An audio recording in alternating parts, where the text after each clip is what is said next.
The following is a local resident producers program. The program content is the sole responsibility of the producer and does not necessarily reflect the views or policies of CATV2, Oshkosh Community Access Television, the City of Oshkosh, the Oshkosh Cable Television Advisory Commission, or Time Warner Cable.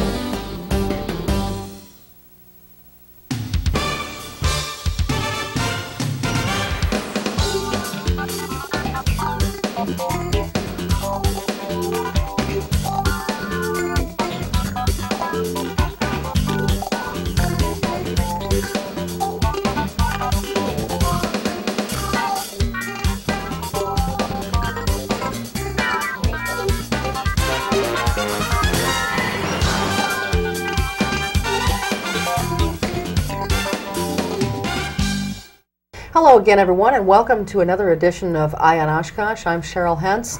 Normally at this time I'd be introducing my co-host, Melanie Bleckel. Unfortunately, Melanie is under the weather as we tape this show, so we hope that she gets better real soon and comes back to the set, helps me out here. But in the meantime, helping me out on this particular show is Tony Palmeri. I think most of you are familiar with Tony. He is a co-host of his own cable access show called Commentary, which probably most of you have seen. Tony is also a communications professor at UW-Oshkosh, and we gifted him with his own Eye on Oshkosh shirt last year, so he's already outfitted for the occasion. So, Tony, thanks very much for pinch hitting, especially on some pretty short notice. It's okay. On Tuesday, February 17th, voters in the Oshkosh area will be going to the polls, not just to vote in a presidential preference race, but also to whittle down a slate of 6 candidates for the Oshkosh School Board. There are, as I said, 6 candidates running. There are 2 seats, and one of the seats is being vacated by current school board president Dennis McHugh. He has decided he is not going to seek re-election. He wants some personal time for himself. And the other seat is Teresa Thiel's seat. Mrs. Thiel was a guest on a previous show, and she is seeking re-election. But there are 5 new candidates, and on this particular show we will meet 2 of them. The first one is Ann Rumbuc. And welcome very much. We appreciate your being here. Welcome to the show. Thank you. Why don't you tell us a little bit about yourself and why you're running for school board? My name is Ann Rumbuc. I am a parent in the Oshkosh Area School District. I have 2 children. We have lived here for 5 years. Both of my children are ages 8 and 10, and they attend Emmeline Cook School. And the reason I'm running for school board is I've been very active in the school district for the past 4 years. The first year we came, I wanted to get really to know the area and know the school system. Obviously, I've heard all good things about the school system here in Oshkosh. So I took that first year to get acquainted with everything. Now I've chose, after that, to get really involved. PTO-wise, I got involved at the school at Emmeline Cook. For the first 2 years, I was just a part of the PTO. Shortly after that, the third year, I became the PTO vice president, and I took my job very strongly there. I chose to do a lot of things for the school, very active in all the issues that went on.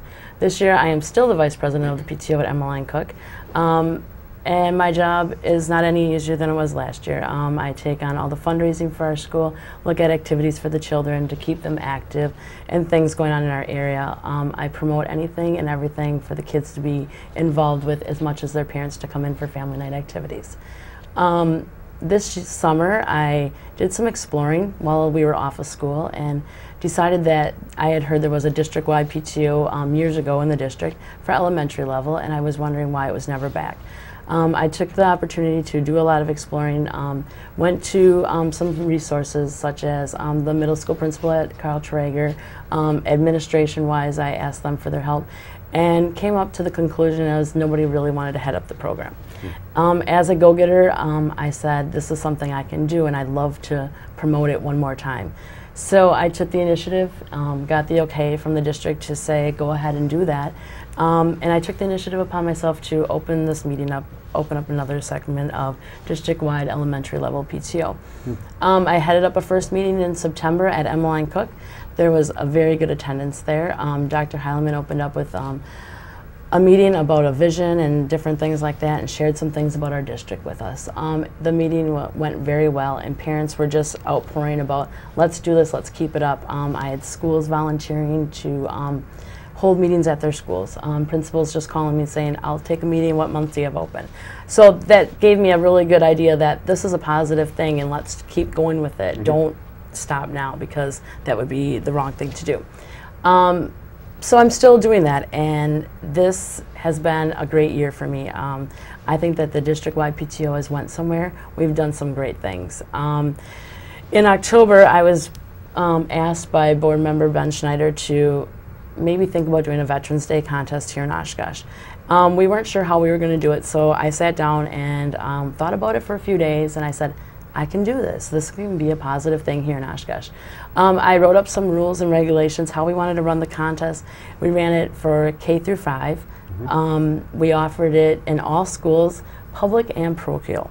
We sent out the information, and then in turn, as the information was out, kids were asked to either draw a picture if they were in kindergarten through 2nd grade.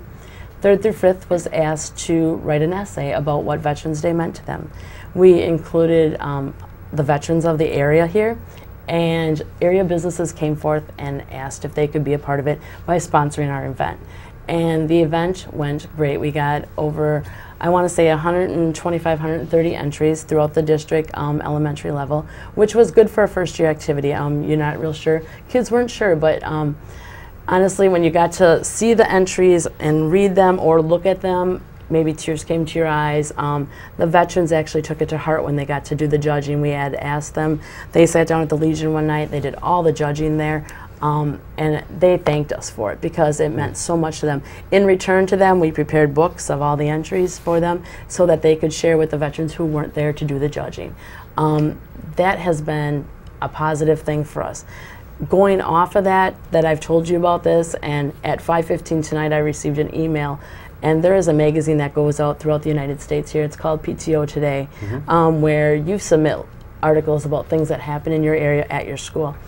I, out of the blue, read an article this month that just touched me about a writing contest they did in California. And I thought, wow, we did something really cool in Oshkosh. I'm going to submit a story about it. I submitted a story, and tonight they have informed me they are going to accept our story. And the guy, that chief editor who talked to me, said, we never get things from Wisconsin, let alone Oshkosh. So I was like totally excited, calling my committee going, you guys, we're going to have, you know, and they want pictures and they want everything. So within the next week or two, I do need to like get that information to them. All while running for office. All while running for office. I'm going to get that all in there. But so why the school board? Why are you running for school board? Why am I running for school board? I believe that new board, this is my time now. I feel that I've done a lot for the district. My name is out there.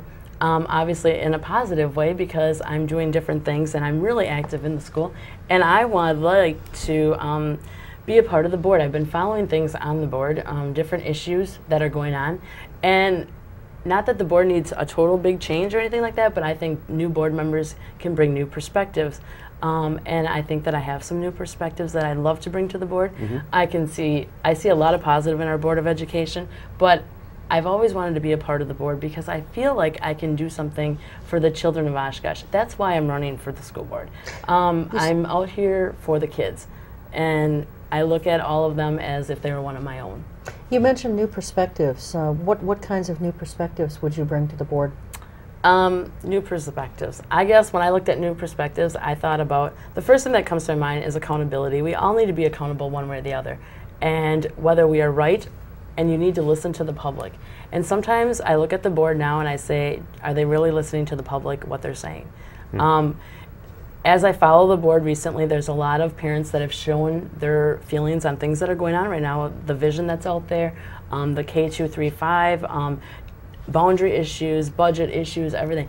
And they want the board to hear them out, and you know that they're hearing them out, but they don't share any feelings back with them. I guess when I look at that, I think, what is the board thinking inside them? Are they listening to what the parents say? How do they feel? Or do they just think, oh, it's just another person talking to us, you know? Right. And to myself, I guess, I would never ever be able to go to a board meeting with my mind made up on anything. Right. I would always want to listen to the public first. We are no different than anybody else. When I go to a board meeting, I hope they listen to what I have to say, because if it's the issue of the night of the agenda and that's what's going to be on the agenda and they're going to vote on it, I hope they don't have their mind made up before they get there, because I think that people that come there to share their feelings have every right to do that, and that's what we need to be positive about. Now, and you do work for the district food service, is that correct? I do currently work for the Oshkosh Area School District in food service at Oshkosh North. And as you all know, that can be a conflict of interest. I have stated, and I will go by this till the day that the election's over, if I'm elected to the Board of Education, I will resign my position with the Oshkosh Area School District Food Service. Has all the talk about privatizing food service, and then Sodexo has got their foot in the door now, correct? Is all that part of the reason why you decided to run? Part of the reason, I guess, because when the Sodexo issue came up, I was not a real positive on the whole Sodexo thing. They are in our area, actually, at UW Oshkosh, and they do the food service there. And I knew that they had tried to get in with food service when the whole food service contract was up here in Oshkosh. They were one of the people that were trying to get in there. Obviously, that didn't go through, which is fine, and, you know, and that's great, because we do offer a very good food service program here in Oshkosh. There's nothing wrong with it. When the whole thing was going through with maintenance, I have a lot of issues with that. I guess the Board of Education and this district giving up the whole control of maintenance and buildings and grounds can be like a loss to us now, because now we have somebody else who's really going to run that program for us. And they don't own our people. We still own all of our custodians and stuff like that. But what's going to happen months down the road? All of a sudden they're going to say, well, the only way you can cut your budget is if we hire these people. So they're going to want to maybe in turn want to take them over. That's not to say it's going to happen, but there is a good chance that that could come and happen. And that worries a lot of our custodial and maintenance staff out there. Those people are very important. They keep our schools clean. And when I heard, and this, I will live this down until the day I go, but Sodexo coming off saying that the way I can see you improving your school is by your lawn mowing, I look at that as you care about the outside of the building, not the inside. And to me, I care about the inside of the building. That's where our kids are the most, you know. And I want a clean school, and I want to know that things are being taken care of, sanitized-wise, everything like that. The outside of the building, to me, the lawn mowing is not my first priority for children. And that really, I heard them say that at 2 board meetings, and I listened to that over and over again. So that really does come to my mind every time I hear about that. I'm interested to see what they're going to do for the district, and I will watch everything that they are doing, because that is one of my big things that my issues that I'm going to watch throughout the area. You had mentioned that, you know, obviously you've said publicly and in the media that you are going to resign your position if you're elected to the school board, because you see it as a conflict of interest. Not that I'm asking you to badmouth a fellow candidate, but obviously there has been a great deal of talk about Mrs. Teresa Thiel serving on the school board, running again for another term when her husband is a teacher, and there is a perceived conflict there. Do you feel then that she should not be running? It's her choice to run, I guess, if she would like to run. She's heard the public come public and say, you know, maybe you shouldn't run because of your conflict of interest there.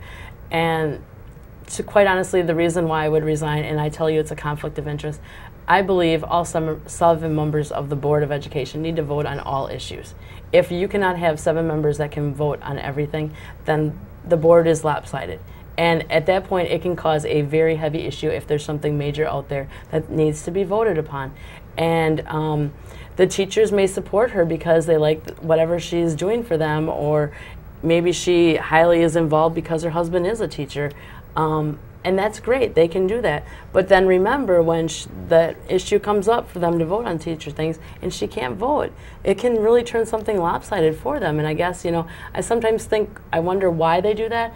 But in the same breath, I say that's their choice. Everybody has their own choice. The reason I would resign from food service is I would want myself available to everybody. That it would not be fair to me to say, I'm going to keep my job at food service and, you know, I just won't be able to vote on any issues with that. That's not the way it works, though. You said that Mr. Schneider asked you to get involved in the veterans activity. Did he also ask you to run for school board? He had mentioned it to me that it would be a good idea. He thinks that this was my time, and he says that, Ann, you do great things out there. Why don't you, think about it? He didn't say, go do it, or something like that. Right. He did give me the idea to, like, think about it. And I did think about it. And lo and behold, it was my decision. I discussed it with my family. And I asked them if they thought this was a good thing. And they did. And so they said, this was my choice to do that. Right. As you know, all districts are in a budget crunch. Yep. Are there certain things as a school board member that you think should not be cut, regardless of what the financial situation is? For example, athletics. Would you leave athletics untouched? Would you leave music programs untouched?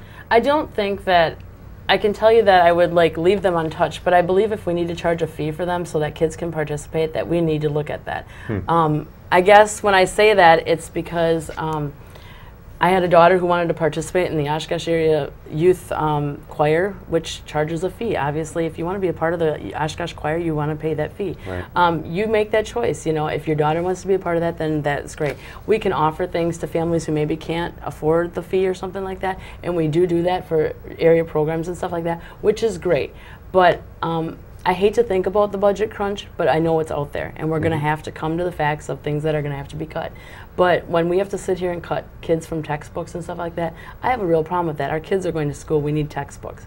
Right. We have to figure out a way we're going to be able to supply the education. The teacher can't do it all by standing in front of the classroom.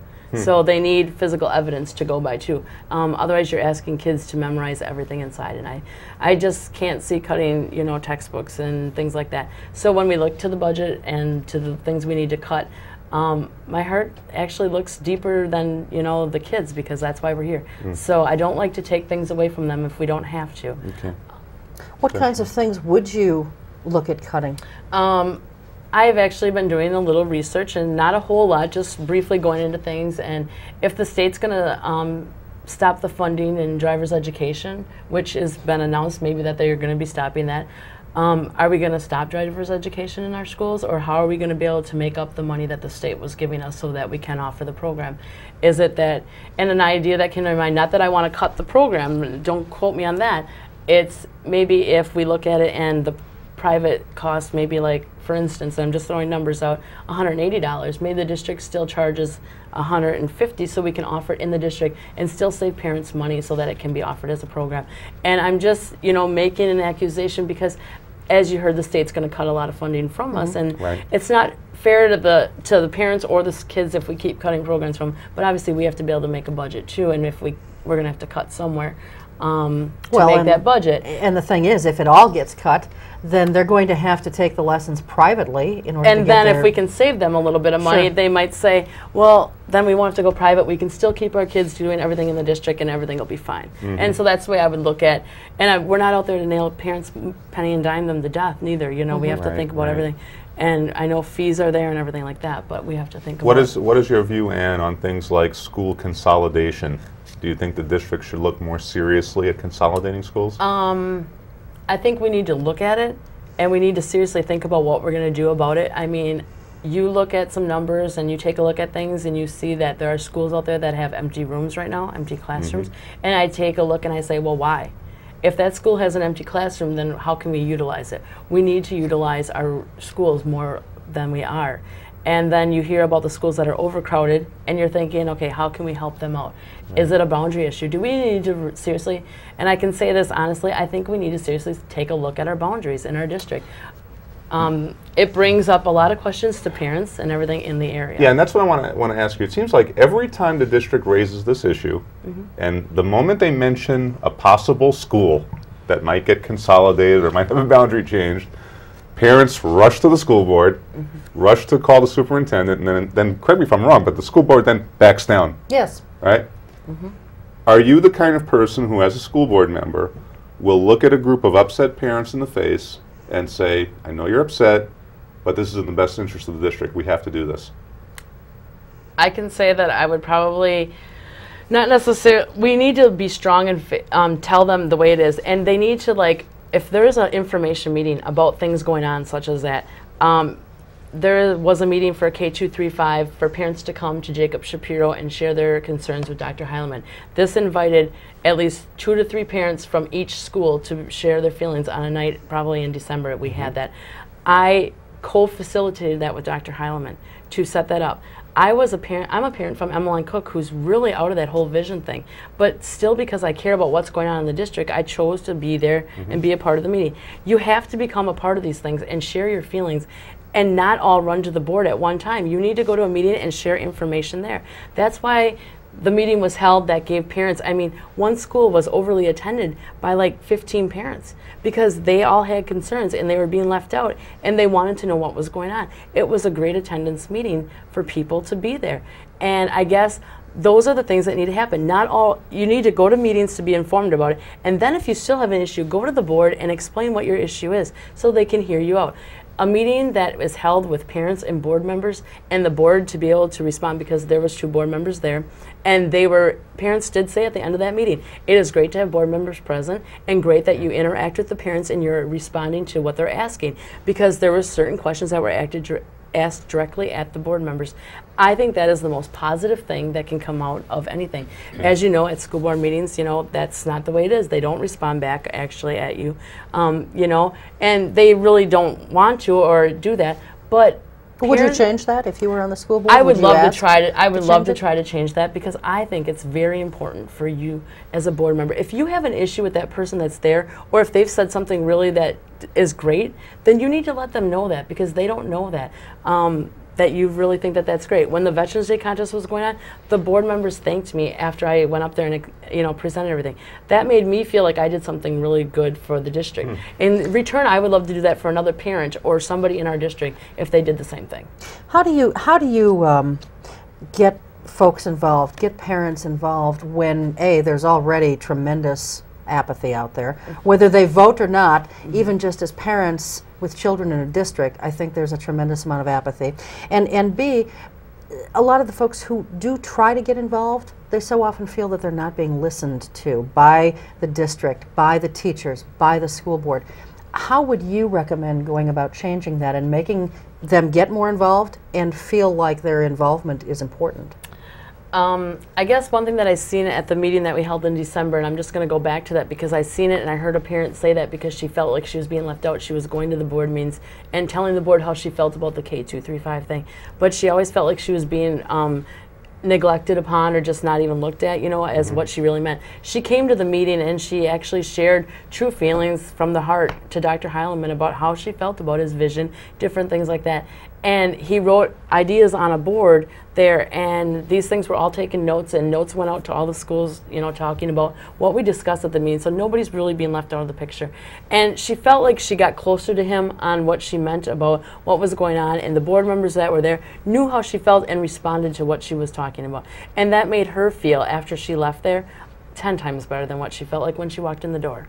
And so I guess if we can reach out to them by giving them solid answers, I mean, if I get an email from somebody and it's about something that's going on, I would want to respond to them immediately. Obviously, if I get the email on Monday, I want to respond Monday afternoon by then. You know, at least check the information out, get the facts back to them. Don't leave them hanging out there. You need to be honest with the public and not hide things from the public. Okay. How do you feel, Ann, about the district going to referendum, say, to get more tax money to build? Are there conditions under which you would support going to referendum, or do you think the district should just rule that out? Actually, right now, as the district stands today, I would not support a referendum. For the facts of, I cannot see us, one, we don't have money now. We cannot afford to do a referendum. I think if we are going to go to referendum, then the people of Oshkosh whoever's going to head up the referendum needs to come forth to the public very soon to let them know what you're looking at. You cannot leave the people out here and at the last minute say, okay, we're going to do a referendum, we want to build a school on this side of town, it's going to take care of this, and only give them 3 weeks and say, we're going to vote then. You need to give the public time to, one, you need to inform them what's going to happen, two, give them time to respond back to you and how they feel about it. If you're going to open up a referendum, then you need to open up an auditorium to let parents come in and share their concerns. And not only parents, I look at the elderly people of the district. Sure. Those people are the least amount informed because they don't have children in our district, and we need to get close to them. They are just as much important as us parents who are in the district. Okay. The board, especially before Mr. McHugh was president, used to talk about continuous quality improvement procedures, or CQI. Do you support procedures like that for the way the board runs its business? Yeah, you know, we need to be, I guess we need to have good quality. You know, we want to be able to do things very well and stuff like that. And I guess but I believe that our board now does a great job. There's nothing that I would say bad about them. I want to say that they do good things. I guess I look at Mr. McHugh as a very good president. I think of him as a very highly person, somebody who I look up to right now. Okay. Somebody I think that I would love to follow his footsteps. He does a great job at meetings. He listens, and you know, he does respond to people. If he has something, if you've said a number and it's not the correct number, he'll ask you about it or whatever. And I feel that's good because maybe that person stated the wrong fact, and you want to have the right facts going out there. You don't want to misleading anybody about anything. Kind of a slightly redundant question, but you had said that you think the board is doing really well right now. Let me play devil's advocate here. Okay. What then will you bring to the board if it's doing so well now? How will you change things? Or try to change things? How will I try to change things? First of all, one thing that I would love to try to change, and I've said this earlier, I think the board needs to respond to people as they're talking. I think we need to do that. I think that's something good. I think we need to be accountable for things we're going to look at. Let's not just hide things from the public. Let's tell them what's going on out there. You know, I'm sure there's things going on right now that people don't even realize what's happening. You know, I think that it's very good for us to know. When the tax levy was brought to a board meeting at the night of the board meeting, I mean, nobody knew about it beforehand, and all of a sudden it's presented to the board saying, we could take this tax levy, we could bring up the money in the district, and it got voted down because nobody had information beforehand. I believe if we provide people with information ahead of time, things can be voted on better at board meetings. You need to let people know ahead of time. Last minute stuff makes us look like we are just not organized as a board. And we want to be organized. We want to be able to give people the best that we can. Are there other ways you think the board could improve other than just better communication? Not exactly. I think I think they're doing a very good job. I think I guess I like the whole fact that we're on a timely matter there, but not a very highly timely matter. I don't like the fact of a timer sitting in front of me when I'm trying to talk to them. I like the fact to know that I am free to talk how long I want. If he tells me I have 5 minutes and I go over to 6, I don't want some little beeper going off and thinking that I need to like end my talking right there. I want to be able to feel like I can finish what I have to say, because my speech might be 6.5 minutes, but I might have something really important that they need to know. So I like the fact of knowing that that's still, because I don't think it lasts any meeting any longer. I've been at board meetings, and believe you me, they've lasted very long, and that's just the way it is, and I think that we do a very good job. Okay. We have just about a minute left. In that amount of time, why don't you take about 45 seconds and look right into camera number 3 over here and tell voters why they should vote for you next month at the polls. Okay. I'm very active in our community of Oshkosh, and I am so active in the schools that I believe that I will stay very active. I'm here for the children of our area, and I look out for all of them as if they were one of mine.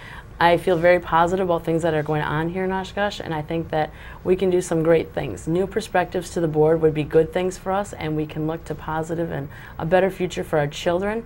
I would like you to vote for me because I feel like I can help make some changes to the area and to the board and to bring some positive things to our school district. All right, very good. Thank you very much for being here, Ann. Contact information? Oh yes, contact him. Thanks. My phone number is 426-4977, and I have an email address of ann@rumbuc.com. Okay. Great. Thank you very much. Thank you. We appreciate your being here. Good luck next month. And we're going to take a short break right now. When we come back, we'll be joined by another school board candidate, Karen Bowen. We'll be right back. Good evening. Follow me, please.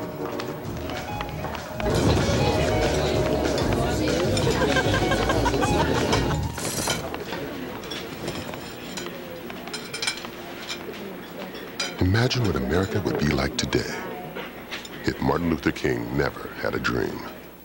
Help keep the dream alive. To find out more about the Martin Luther King Memorial in Washington, D.C., call or log on now.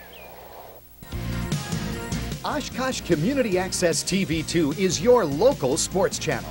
Follow your favorite Oshkosh teams each week as CATV2 presents the high school game of the week. Besides football and basketball, we feature soccer, gymnastics, swimming, wrestling, and volleyball. Sundays at 8, Mondays at noon, and Wednesdays at 8, CATV2 is the place to be for high school sports. The High School Game of the Week, here on Oshkosh Community Access TV2. I want to have an impact, make a difference. I want my voice to be heard. Take matters into your own hands. Smack down your vote for the candidates who represent you and the issues you care about.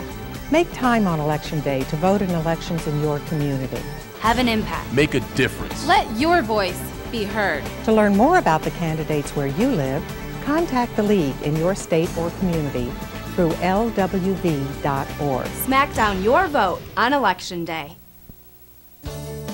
The Friends of OCAT is a nonprofit group that supports Oshkosh Community Access television programming and facilities. The Friends sponsor membership, underwriting, and fundraising projects. Their mission is to provide quality programming, to plan and implement fundraising activities, to develop a supportive membership, and to raise awareness of OCAT. If you would like to become a member and support Oshkosh Community Access Television, buy an OCAT card and enjoy discounts at many local businesses. Thanks for viewing OCAT. Welcome back to Eye on Oshkosh. This is the second half of our hour-long show. I'm Cheryl Hentz, and for those of you just tuning in, Melanie Bleckel is under the weather with double pneumonia, so very, very sick right now. But I'm very pleased to have Tony Palmeri from the Communications Department at UWO and co-host of Commentary pinch hitting tonight as a guest co-host. We're joined now by school board candidate Karen Bowen. Mrs. Bowen served most recently on the school board as of last year, and she was the president of the school board. She was basically voted out of office during the April of 2003 election, and she is seeking to come back. Thank you very much for being here. Thanks for inviting me. We appreciate it. Why don't we just start with you telling us a little bit about yourself and why you're trying to get back on the school board? Why am I trying to get back on the school board? There are a lot of people who ask me that very question, and when people signed my nomination papers, some of them said that maybe they should be signing commitment papers. So I think people don't understand the need that the school district has for good school board members. I shouldn't say people don't understand that. They maybe don't understand my commitment to the school district. And I think that my commitment to the school district has a lot to do with my commitment to this community. I've been very active in the community for many years, most recently with the school board. And I'm really anxious to make sure that we have the best schools that can possibly be had in the community of Oshkosh. The schools are the backbone of our community. Now, how long did you serve on the school board previously? 2 terms, 6 years. 6 years, okay. And you were president for how many of those years? The policies of or maybe not so much the policies, but the practices state that you can be president 2 years, and that's it. Why do you feel, I mean, you came in last place. That's correct. With the exception of, I think it was 43 or 73 write-in candidates. I didn't know so about you weren't that. at a, you know, you Cheryl, weren't in dead last place. Thank you. But you know, obviously they voted you out. Mm-hmm. Why do you think that they should vote you back in? The district is in bad need of experience on the school board level. School board level experience. In need of someone who understands the big picture, looking at the district as a whole system rather than as individual schools or as individual parts. And I think I can do that. I have the educational background. I've studied education. I've worked in a different type of education for many years, and I do have that experience. But in your 6 years on the board, I think you had a tremendous impact. I mean, you were on the board at the time when Luann Bird was there, yes, and Mike Stratz was there, and the three of you and others believed in continuous quality improvement, and you brought procedures like that into the district. Didn't you think last year the voters rejected that approach? I don't think that continuous quality improvement had anything to do with last year's rejection. Well, then what had to do with last year's I think there were lots of things that went on. I think part of it had to do with people coming out to vote who normally wouldn't have come out to vote because of the hunting and fishing referendum at the state level last year. There were a number of people who voted last year who, and I'm not stating, I'm not saying that that's a bad thing. I'm okay. not saying that's the only thing. So I know there were other issues that people didn't agree with me about. All of that together. You don't think though that the voters sent a clear signal that they wanted a change of direction on the Board of Education? If they did, what I want voters to look at now is, did they get what they wanted? Okay. And well, let's talk about that, because you were quoted in the paper recently as saying the board needs to get things done in a much more timely manner. Yes. The tools are there. I'm not sure why the will isn't there. Okay, what have they not gotten done in a timely manner? If you take one good example, and an example that I gave to Bethany Warner, is the teacher contract. Okay. They wasted a lot of time on the teacher contract, and they couldn't get it passed when it came to the board, when it needed to be passed. There were several board members who said they needed to study it more. Well, the teacher contract had been studied to death. The teacher contract had been agreed upon by the board's team, by the teacher team. And yet, when it came to the board, they couldn't get it done. And yet, wasn't this the critique, Karen, of the board when you were on it for 5 or 6 years, that things would get discussed endlessly, be it boundaries or... I don't have any problem with discussing things for a good long time. There are issues that need to be discussed. Boundaries are totally, in my opinion, boundaries are a very different type of issue than teacher contracts, than budgets. We almost didn't get the budget passed this time. Those are things that have deadlines. They're deadlines that are placed, the budget budget deadlines is placed on us by the state. Okay. Boundaries are issues that need to be discussed for a long time so that the sense of the community finally takes hold. Okay, so you think that the current board is delaying some very important issues? Yes, very important issues. One of the things that got delayed most recently was the issue of the charter schools. Several board members had Mrs. Knippel go back and do some more, I'm not sure what it was, investigation, gather some more information, and they've been looking at that for years. And that charter school deadline almost was missed. The planning grant for that deadline was almost missed because they were kind of, oh well, maybe not, maybe. But it wasn't missed. No, it wasn't. But the teacher contract. The other thing that happened with the teacher contract was a whole new way of bargaining was put into place, and that I'm not sure that that method of bargaining, which relies more on rather than coming head to head, right, deals more with consensus. I'm not sure that the teachers are now interested in doing that kind of bargaining with the board. They may be. I hope so, regardless of who's elected. But don't you think, Karen, that it's more responsible of an elected official to seek more information if they don't think that they have enough, rather than irresponsibly voting on something that they maybe are really ambivalent about because they just don't feel that they have enough information? Except that if you look at the information that those board members had, I can't imagine how they couldn't have thought it was enough. In addition to which, they have access to administrators whenever they want. Administrators are there for them. Brad Kaufman, in terms of the budget issues, is willing to talk to board members at any time.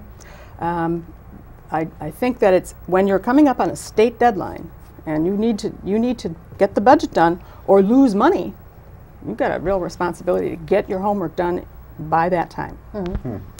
Last year, Karen, when you ran, 2 sitting members of the board, Mr. Schneider and Mr. McHugh, actually wrote a letter to the paper.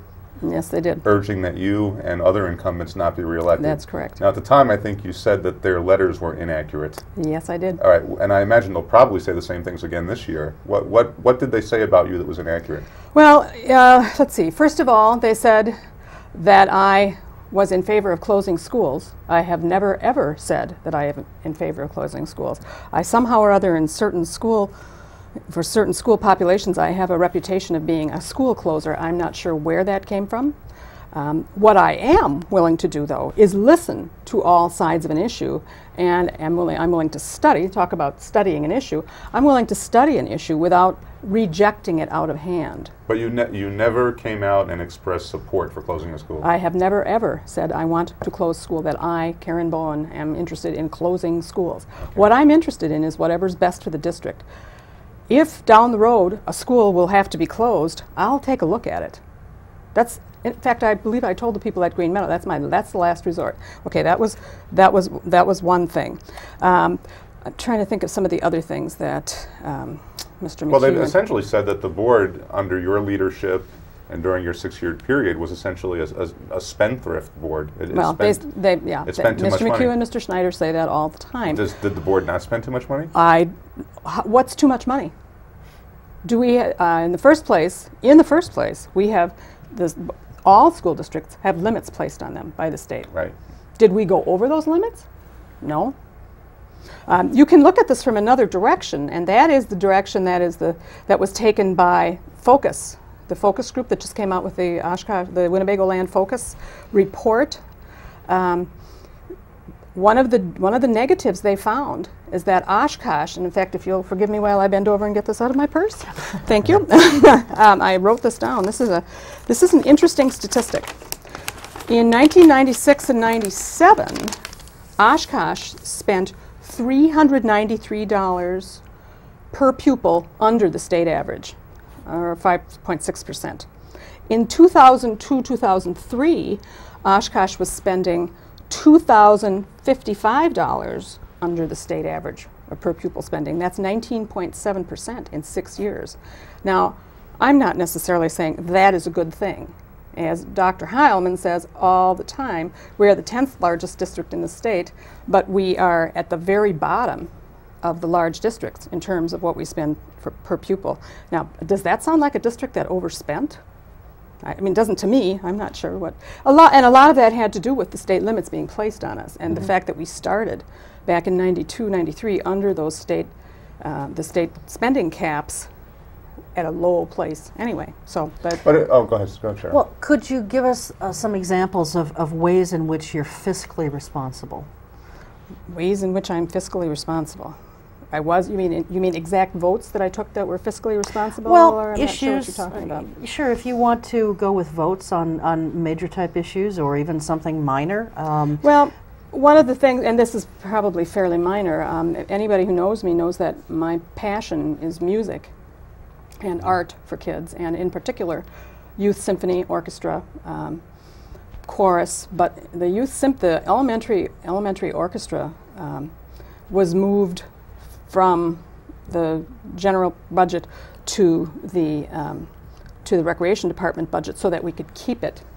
Now, one might argue that indeed is irresponsible because it means that it's outside of the spending caps. But it allows us to keep the orchestra, not the youth symphony. That's a private organization, but allows us to keep elementary strings without cutting other things like reading and that sort of thing. Core subjects. Right. I did vote to close the South Park pool, even though my husband was very unhappy about that because he swam there when he was in junior high school. And now we've lost our municipal pools, so we're losing pools left and right. And yeah, it's not good. The budget issues are huge. Right. I thought, Karen, that the reputation for spending came about over something that was defeated at the polls, which was that referendum for Sunset School, which was that referendum wasn't just for Sunset School. Right. Was that 2001 or 2000? 2001. Okay, and that was the one that got defeated by a 70-30 margin. Yes. All right. Now, at the time, I remember people who were against that claiming that the district should have spent more time looking for ways to consolidate or use other space. Yeah, isn't that interesting? Because then a year or so later, and 6 months later, when the district was proposing consolidating, people were very much against that. Right. So it's whatever you propose then gets shot down. So, but where I'm going with that, Karen, is if you get back on the board, under what conditions would you support going to referendum again? There were a lot of people, after that defeated referendum, there were a number of people who came forward and said, please, please, please, we need a referendum, especially the Sunset people, as you can well imagine. Sure. And I said the only way that I would go to referendum again is if we had petitions, and I sort of threw out a number. If we had, and I think I started with like 1,000 people petitioning us, go to referendum, and we had a huge groundswell. Now, I do believe that somewhere down the road, first of all, I think at some point the economy is going to turn around and people will feel a little bit better about these kinds of things. the other, and I do, as much as this may not sound the way, it isn't meant to be, it's meant to be the way it sounds, and I'll tell you, I'll see why in a minute. The moment that those planes crashed into the Twin Towers on September 11th, 2001, after the shock and horror of it all, my next thought was, there goes our referendum. Because in a climate like that, where the entire country is feeling under siege, nobody really wants to step out and take a risk. Now, this is a community that did support 2 previous referendums quite handily. The Traeger referendum, the referendum for building Jefferson, the new Jefferson, and cleaning up Merrill. This is, and I really do, when we started that process, the process in 2001, I thought, this is a community that cares about schools. We'll do it. But way too many forces conspired against that referendum, and so that's why I say at this point I would only support one if lots and lots of people came forward, and I did indeed. After the Webster-Stanley boundary discussion, a number of those people came forward, and I said the same thing to them. If you want a referendum, you really need to get a groundswell of people. Okay. Last year when you were running, you had said you'd protect athletics, music programs, and other extracurricular activities. Are you taking the same position this year? I always take the same position. I think extracurricular activities are so important to kids. There's no question that the basics are important.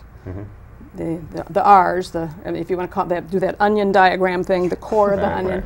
But the quality of life in a community is based on its art, its sports, its cable TV. It's fun things. It's cultural activities, and those are the things that give us pride in our community. When you go to a concert, a children's concert, a school concert, and you see all those grandparents and parents, it's absolutely, yes, I will protect those. Even though you want to protect those, would you be in support of additional fees in order to keep those programs going? Unfortunately, I suppose you could call that one of those fiscally responsible things that I did too. I did indeed support the fees for them. Yes, I did. It's too bad, but. Okay. You know, Karen, when you were on the board, people like me would always say that you were one of the board members that were very pro-administration, that the board should generally say, look, we hired a professional, we've got a professional staff, and almost, you wouldn't state it this way, but almost as if the board should defer to the administration. Ooh, I sure wouldn't say it that way. Well, how would you say it? What I would say is you don't take the administration and castigate them in public. Okay, now so you think we've had board members that have castigated? Yes, I do. Yes, I do. But give us some examples. What would be an example of when the administration's been castigated? Well, I think one of the things, and this is sort of a more subtle aspect of this, one of the things that happens is board members save questions that could be answered in off the record or off TV, and they save them for the televised board meeting. And let me finish. When they do that, they know good and well. They're smart enough to know that these are not things that I have at my fingertips. These are things that have to be delved into to answer, and they can get those answers much more easily by asking Brad or Ron Heilman or John Sprangers during the day when they're at their desks, not when they're at the board meeting. Then if they want to, if they still feel if they're not satisfied with the answer, they can bring it up in the meeting. So it sounds like you say that board members are playing a game of gotcha? I wouldn't say that, Tony. I would never say that. But I don't see any point in taking on an administrator on something that the very next day, or even if the administrator walked out of the meeting, and of course if we didn't have televised meetings, an administrator could do that. An administrator could say, excuse me, just a minute, I'll go get that, and bring it in and say, oh, here's or crunch some numbers on the computer. But when you don't ask those questions in a timely way, the administrator is sitting here on camera going, But they could excuse themselves and go. It's happened at the city council meetings. There have been times I've never seen during budget hearings and things like that. Well, but these aren't. This isn't during budget hearings. This Well, is during a regular Well, meeting. sure, but I think that you know, if time is of the essence, what would be wrong with? But if time was of the essence, why wasn't that question asked during the day or the day before? Well, but I do think that the public. I mean, the meetings absolutely. are televised for a reason, and I think that the public maybe is wondering the same things. Absolutely. And this is a way of educating the public, Well, I think, to have them kind of see the process. But as I'm sometimes those things don't take 5 minutes to look up. Sometimes these are, very often board members are asking for things that, can you tell me how much it costs to do this? So you think they're trying to embarrass them? I don't know. I'm not saying that. I'm just saying that I don't know why they do it. I really don't know why they do it. It could be that. It could be that they haven't done their homework, you know, that a good board member should do. It could be that they want the public to know about it. But as I said earlier, if there's something like that you think the public needs to know, you can ask in advance and you can say to Brad Kaufman or Ron Helm, I'm still going to bring this up at the meeting. At which point, Ron or Brad would say, fine, because they have no choice. So one of the things that we've heard from some of the other candidates that have been running, as well as from people in the community, is that there needs to be better accountability from the school board members, and that they need to give the parents and public at large the feeling that they're being listened to. In particular, having responses back to them from the board during public comment period at board meetings. How do you feel about that? I actually agree with that. During numerous discussions, and in fact, probably if you want to go way back to when I was first on the board, and we talked when Luann was still on the board, and we would go through policies. I asked about that any number of times because I think that the way the city council handles that has been pretty satisfactory. I never was particularly thought of as a good thing at the time. I think there were certain board members who thought that that isn't the place. Such as whom? I think Sue Werblow didn't think it was the place. Now, there's another way to look at this too.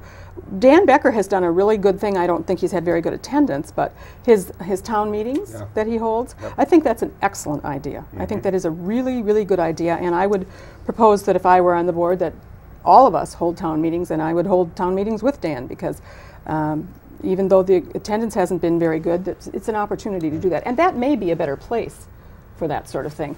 But in any case, it was never, eventually I gave up on that because I think that's a good idea. I watched Cheryl and Melanie interview Ben Schneider and Dennis McHugh, and the two of them seem to imply that the teachers aren't necessarily willing, I think the way Ben stated it was, share in the pain. That because there's this guaranteed 3%, 3.8% increase under QEO, I think they were interpreting that as meaning that the teachers somehow have a kind of perk that people in the private sector don't have. What's your view on the treatment of teachers in the district? You mean specifically in terms of salary? Compensation. Compensation. Are our teachers adequately compensated? I don't think, and I think, Tony, you know this from being in a different kind of classroom, but I mean, would you go and teach in kindergarten or 4th grade or 6th grade? Or? Not for the current compensation package, probably not. So you just...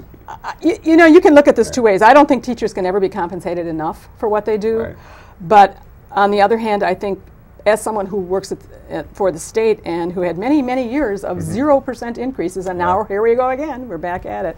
I think that I think if you separate out, you've got to look at the compensation for teachers though in two different ways. One is the actual dollar amount, and then the other is the benefits. They have really good benefits. And if you combine all that together, it looks really good. But when you take the benefits out, they're getting very little in the way of dollar benefits increase. weigh about $20,000 worth of their compensation. And package, right? It's the same for anybody who gets benefits, decent benefits. It's gaspingly awful. Okay. So I think that there's a real problem there. But what concerns me, for example, I had numerous people come up to me after the Northwestern published the administration's administrator salaries. How can an elementary principal make $100,000 a year? And I said, they don't. Well, that's what the paper said. Well, the Northwestern didn't even say that. It did actually separate out the benefits from the salary, but when you put them together, it looks like a lot more than it really is. So, and that's true for teachers too. So, in terms of teachers feeling the pain, I would disagree with Ben on that. I think that actual dollar amount wise, they don't. Okay. What kind of a campaign are you going to run this time? Well, I think I'm going to be doing a number of different things. First of all, I'm going to be attending as many PTO meetings and school district meetings as I can. The last spring there wasn't much of a campaign, although anyone told me about. So, but I think and in addition to which I was extremely busy being president of the board, wearing a target on my back, I might say. Well, see, I thought you didn't fight back. That was my view. I didn't know there was nothing to fight back to. I thought you let the other board members kind of define you, like those letters of the paper. Oh, but those letters of the paper, remember when they were in? The day before the election. Sunday before the election, the Northwestern doesn't print. Oh, so you couldn't respond? Couldn't respond. Nobody could respond. Right. So I had to respond afterwards. Well, I guess just one thing in particular, you seem to be not real happy with the board this past year, and we've kind of covered that a little bit, but the board is essentially the same, with the exception of 2 new members that it was before. Do you have a problem then with Mr. Becker and Mrs. Weinsheim, or what is it that you're looking to change? Mr. Becker has been Mr. Becker is one of the people who made the teacher contract lag, the lack of timeliness in that. He's one of the people who did that. I've been concerned with Mr. Becker. He votes against a lot of things or in favor of a lot of things he votes opposite the way I would vote a lot. Mrs. Weinsheim does not. She and I have turned out to be a lot more on the same thought pattern as than we thought we might be, I think, at the beginning.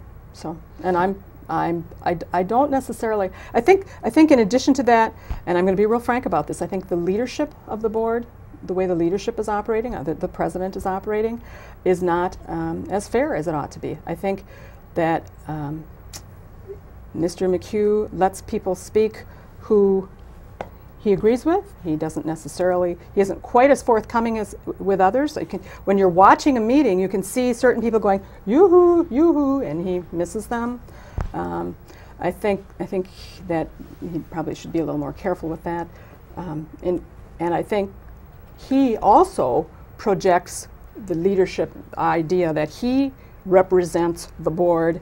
He speaks a lot more than any past board president has ever done about how he feels about things, and I think that's not. We're just about out of time. First of all, if you want to give us a contact number and so forth, great. And also, we've only got 30 seconds left, so if you want to talk into camera 3 and tell us why people should vote for you. You can contact me at 231-2705 or at kbowen@tds.net. And the major reason you should vote for me is because I have the experience with the big picture on the school board, and I have the best interest of the entire community at heart. Okay. Thank you. Well, thank you very much for being here. We appreciate it, and remember to go to the polls on Tuesday, February 17th. Politics is not just a spectator sport. Thanks very much for joining us. Again, thank you for being here, Tony. Thank you for pinch hitting. Thank you for joining us once again. We'll see you next time. Until then, keep your eye on us. We've got our eye on Oshkosh. Take care.